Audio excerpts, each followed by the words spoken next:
Ah ben, bonjour tout le monde. Bonjour Isabelle Perron. Bonjour. Vous allez bien? Ben, ça va bien. Il me semble que tu rayonnes aujourd'hui. Qu'est-ce qui se passe? Tu vois-tu, normalement, devrais avoir comme si j'étais comme tout le monde, là.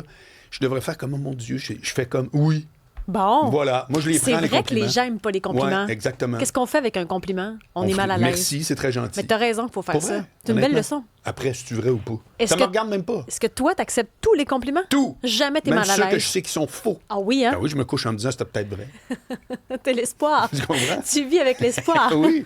Alors, il y a une éclipse aujourd'hui, Isabelle. Mais hein. C'est quand même capoté. Ben oui. On se souvient de celle qui avait été spectaculaire. Elle va l'être un peu moins quand même. Mais à partir de ce moment-là, 2024, c'est comme si on a eu une fascination supplémentaire pour les C'était 2024? astres. C'était 2024. OK, ça fait comme 2 ans à peu près. Oui, exactement. Où là, OK. tout le monde courait après ses lunettes, on n'a pas de lunettes. Oui. Bon, c'était ça. Moi, j'avoue que je m'en suis pas trop préoccupée, puis c'est quelqu'un qui m'en a fourni dans un événement à Sherbrooke qui est organisé au stade où il y a le Vert et Or qui joue l'été. Oui. C'était exceptionnel d'avoir autant de monde rassemblé. Ah là. oui, hein? Où il y a plus rien qui existe. là. Il n'y a pas de classe sociale, il n'y a pas de... C'est très vrai. Tout le monde allait bien uni autour d'une même affaire Ouais. qui était gratuite. Tu avais juste à lever les yeux au ciel. Puis il y a tellement de croyances avec ça. Les peuples anciens étaient régis par ça aussi. Les astres, il y en avait qui avaient peur des éclipses, pensaient que c'était la fin du monde. Il y avait tout un côté historique aussi à cette On se affaire-là. souvient de Tintin chez les Aztèques. En plus, Pourquoi faut-il que Zorino s'en aille? pourquoi? Qu'est-ce qu'il a... Mais je sais pas, il n'y Ben, avait pas de c'est- bonne raison. C'est ça. Mais là, après ça, il y a eu une éclipse qui ont fait comme Oui. Ah! Mais là, il y a les forces supérieures.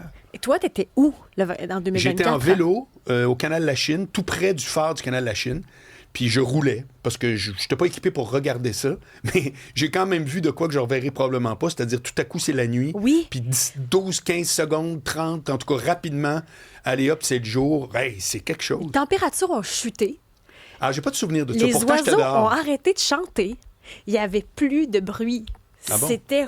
Ah ouais? Oui, il y a eu quelque chose de particulier, puis la vie a repris quelques secondes après. Il y a eu un moment de suspension. Bon, outre ton témoignage émouvant, on va parler avec Robert Lamontagne de ça, astrophysicien à la retraite. Bonjour, M. Lamontagne. Bonjour. Ah, votre son est bon en plus, c'est clair. Bon. Non, vraiment, des fois, nos invités sont pas toujours bien équipés, mais Tu félicitations. sais, quand la journée part du bon pied. Oui, exactement. Monsieur Lamontagne, on peut-tu d'abord expliquer c'est quoi exactement? Tu sais, on dit, bon, la Lune devant, mais c'est quoi le phénomène d'une éclipse? Alors, il y a deux types d'éclipses. Celle d'aujourd'hui, c'est ce qu'on appelle une éclipse de soleil.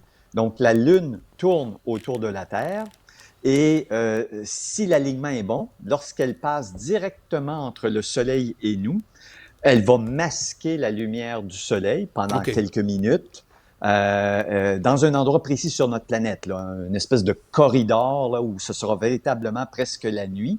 Or, aujourd'hui, cette éclipse est visible... ça commence un peu au nord de l'Islande, ça traverse l'Islande, l'océan Atlantique, et ça va se terminer en Espagne, près de la région de Bilbao. OK. C'est ce qu'on avait vécu il y a 2 ans, là, en avril ouais. 2024, où il y avait un corridor d'environ là, 150 km de large à l'intérieur duquel on voyait l'éclipse totale.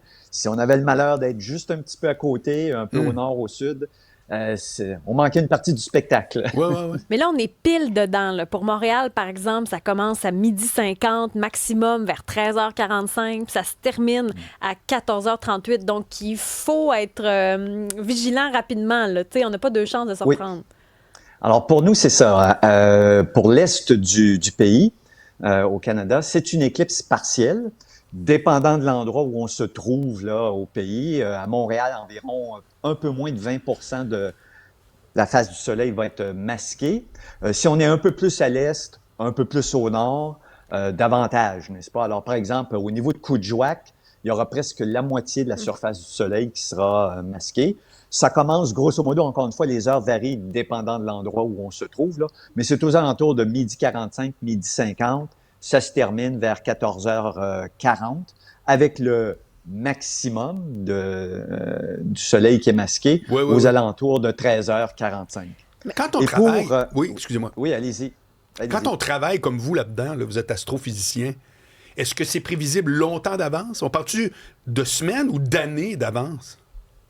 On parle de siècles.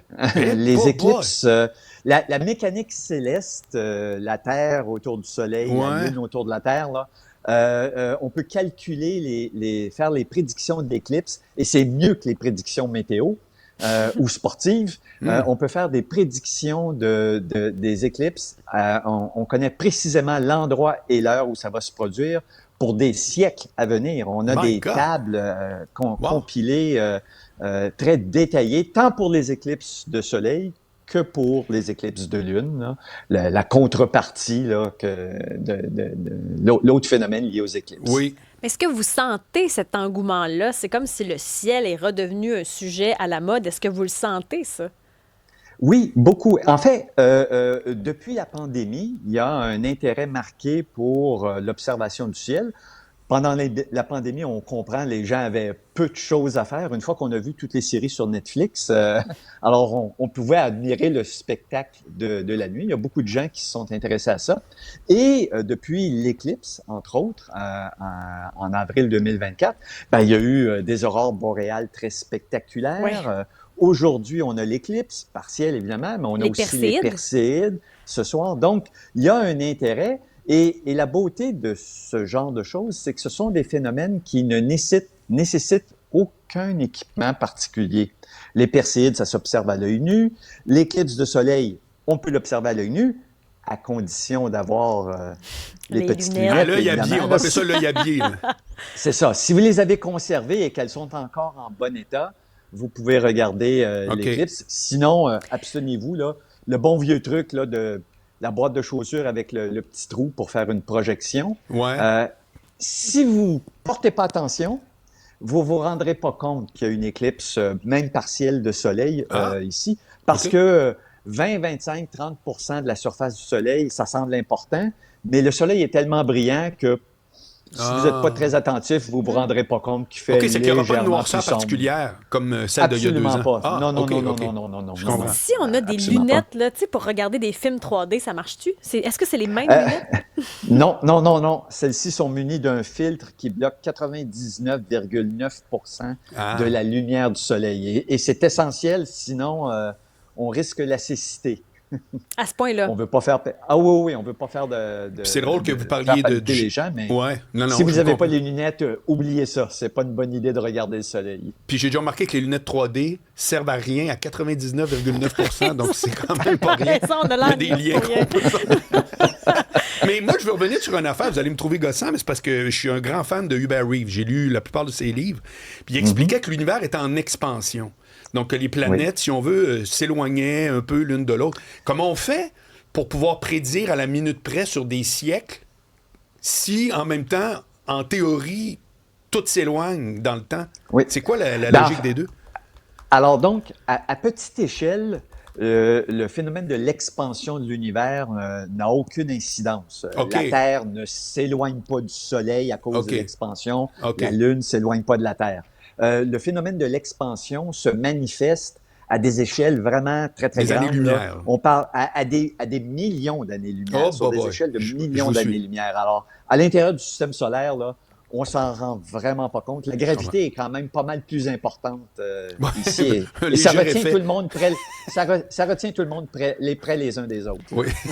Pour les Perséides cette année, est-ce que c'est une bonne saison? Est-ce que le fait qu'on ait un temps plus incertain de ce temps-là, est-ce que ça complique le spectacle?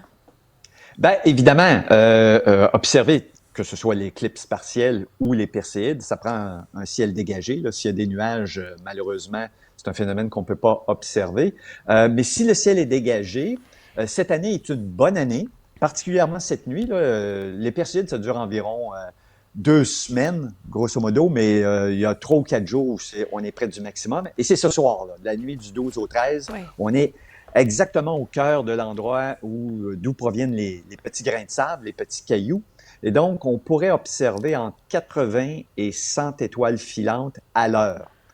C'est une moyenne, évidemment. On peut en voir 3 ou 4 en dedans d'une minute, puis ensuite attendre 15 minutes avant de voir la suivante. Et l'avantage qu'on a cette année, c'est que puisque la Lune est devant le Soleil aujourd'hui, donc la Lune ne sera pas dans le ciel ce soir. Pas donc, le ciel sera vraiment très noir. Et donc, ça favorise l'observation des étoiles filantes, même les moins lumineuses. Alors, si on est à l'extérieur d'une zone urbaine, ou même si on est à l'intérieur d'une grande ville, chercher un parc sans éclairage artificiel, éviter les téléphones, les cellulaires, les tablettes, parce que c'est trop lumineux. On prend quelques minutes après le coucher du soleil pour s'adapter à la vision nocturne. Chaise pliante, petite couverture, fait parfois frais, n'est-ce pas? Et puis, on admire le phénomène. Est-ce que les satellites abondants autour de la Terre peuvent perturber notre spectacle? On n'en est pas encore là en 2026. La plupart des gens vont probablement apercevoir des satellites artificiels. Il y en a presque 15 000 maintenant en orbite autour de la Terre. Donc, inévitablement, on va en voir. Mais contrairement aux étoiles filantes, qui sont des traînées lumineuses transientes, très, très courtes, ça dure 1, 2, 3 secondes. Il faut vraiment regarder au bon endroit, au bon moment. Les satellites, on les voit traverser, c'est un peu comme un avion finalement, là. Ils traversent le ciel très, très lentement. Mais il y en a effectivement beaucoup, dont à peu près 15 000, dont à peu près 10 à 11 000 qui appartiennent à SpaceX là, pour le projet Starlink. Et ce n'est qu'un début. On parle dans les 20 prochaines années, là, possiblement d'atteindre des nombres de satellites de l'ordre de 100 000 à 1 million. Et ça, pour revenir sur votre question, là, à ce moment-là, ça va commencer à nuire aux observations astronomiques. La loi du nombre. Hey, merci beaucoup, Robert Lamontagne, astrophysicien à la retraite. On vous dit merci et à la prochaine. À une prochaine. Au revoir. Salut. Bye.